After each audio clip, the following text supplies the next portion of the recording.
A few months ago, when we started looking for volunteers to present our monthly anniversary temple talks, I mentioned that I was very willing to read someone's talk on their behalf if they'd prefer. Well, someone in the congregation came up to me and said, "I have an idea, Pastor. What if I wrote a talk and you read it but didn't tell people who it was? Let people guess." I said, "Sure, that's a great idea." So I'm going to read that person's temple talk now. And at the end of it, I'll let you guess who it is. My faith journey with Prince of Peace started roughly 50 years ago in the Johnsonville church.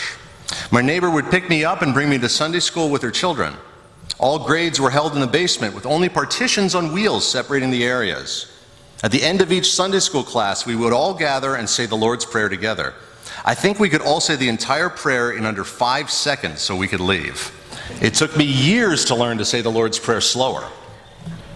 Kathy Ott Kreider was one of my Sunday school teachers. I still have her senior picture that she gave everyone in her class. Easter was a special time. Being a young girl, I always got a new pair of white patent leather shoes and a pair of white gloves for the Easter service. Another thing was being old enough and heavy enough to pull the rope to ring the church bell before the service. As the congregations started to merge and do things together, but before the building was complete, I remember going to a Halloween party at the North Bangor church. The prizes for best costumes were full-size Hershey chocolate bars. I did not win, but my father did, as he dressed as an old woman. I also remember doing a scavenger hunt at the East Bangor location. I completed 3 years of catechism in the new building and was confirmed by Pastor Hanick. I still have all 3 of my yearly books along with my Bible. Getting confirmed was more than just confirmation. It was also First Holy Communion the same day. Skip ahead a few years, and I met a wonderful man that would eventually become my husband. We were married in the church by Reverend Zeiser. He joined our church in the spring of 1992, and we have been involved with different committees along with our 2 children throughout the years. The first thing that we did together was helping in the kitchen with dinners. They asked everyone joining to get involved with at least one activity in the church, and serving dinners was something we thought sounded fun. Plus, we both had previous restaurant experience. In more recent years, we've both helped at the farm show and the sausage stand. He was a Sunday school helper for many years, involved in Dwelling in the Word Bible study, ran the hobby fair, is on church council, the property committee, and mutual ministry. I have helped with Vacation Bible School years ago, co-chaired the Layette Shower, and was on the audit committee. Our 2 children were baptized, had First Holy Communion, and were confirmed in the church. Both were involved with Sunday school, youth group, and scouts. Our daughter went to Convo in New Orleans, and our son went to Convo in Detroit. Both thought it was a life-changing experience. The energy in the stadium when they would gather, they said, was indescribable.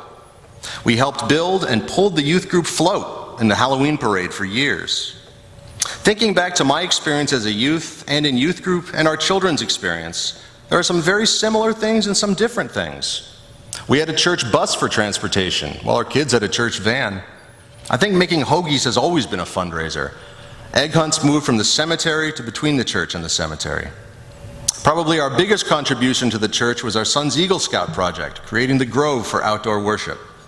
The saying goes, it takes a village to raise a child. We feel it takes a church to raise a child. While our story seems to be more of a list of activities and memories than a spiritual journey, it is what has helped us build our faith, shape and strengthen our commitment to the church and our church family. Any guesses? I hear a lot of people saying Joanne Ships. Joanne Ships, is that true? Yes.